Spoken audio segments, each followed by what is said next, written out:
ঈদকে সামনে রেখে গড়মুখো যাত্রীদের পদচারণের মুখর হয়ে উঠেছে রাজধানীর সদরঘাট।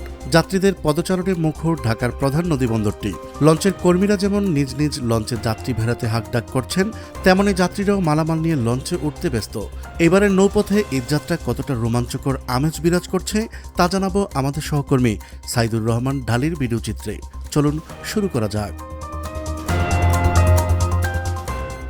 সরেজমিনে রাজধানীর সদরঘাট লঞ্চ টার্মিনালে গিয়ে দেখা যায় বরিশাল, ভোলা ও চাঁদপুর যাওয়ার জন্য ঘাটে দাঁড়িয়ে আছে সারি সারি বিলাসবহুল লঞ্চ।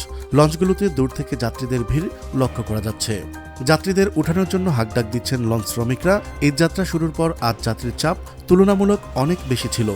লঞ্চ শ্রমিকরা জানিয়েছেন চাঁদপুর রুটের শিডিউল অনুযায়ী চলছে। ভোলা অঞ্চলের লঞ্চে দুপুর থেকে ভিড় করছে যাত্রীরা। সকাল থেকে ভোলার বিভিন্ন রুটে বেশ কয়েকটি লঞ্চ ছেড়ে যায়। রাত ৯টা পর্যন্ত বাকি লঞ্চগুলো ছেড়ে যাবে। তারা আরও জানান, আগের চেয়ে মানুষের ভিড় বেড়েছে। আগামী ২-৩ দিন যাত্রীর চাপ থাকবে। বরিশালের লঞ্চ ৯টা থেকে ছাড়া শুরু করে। এর মধ্যে ঢেকের যাত্রীরা জায়গা নিয়েছেন। কেবিনও বিক্রি হচ্ছে। সারা বছর তো যাত্রী তেমন হয় না। ঈদ উপলক্ষে এই ৪ দিন চাপ থাকে অত্যাধিক।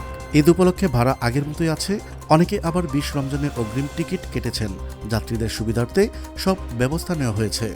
নতুন সরকারের সময়ে যাত্রী সেবায় পরিবর্তন আনতে উদ্যোগ নিয়েছে বাংলাদেশ অভ্যন্তরীণ নৌ পরিবহন কর্তৃপক্ষ BIWTA। আসন্ন ঈদকে সামনে রেখে রাজধানীর সদরঘাট লঞ্চ টার্মিনালে যাত্রীদের জন্য ফ্রি কুলি সেবা, ট্রলি ও হুইল চেয়ার সহ নানা সুবিধা চালু করা হচ্ছে। এদিকে লঞ্চ যাত্রীদের নিরাপত্তার বিশেষ ব্যবস্থা নিয়েছে বাংলাদেশ অভ্যন্তরীণ নৌ পরিবহন কর্তৃপক্ষ। যে কোনো ধরনের অপ্রীতিকর ঘটনা এড়াতে যাত্রীদের সেবায় ফায়ার সার্ভিস, নৌ পুলিশ ও র্যাব নিয়োজিত রয়েছে। প্রিয় দর্শক, আজ এ পর্যন্তই। দেখা হচ্ছে পরবর্তী ভিডিওতে। ততক্ষণ পর্যন্ত মহান আল্লাহ তাআলা সবাইকে ভালো রাখুক, সুস্থ রাখুক। আল্লাহ হাফেজ।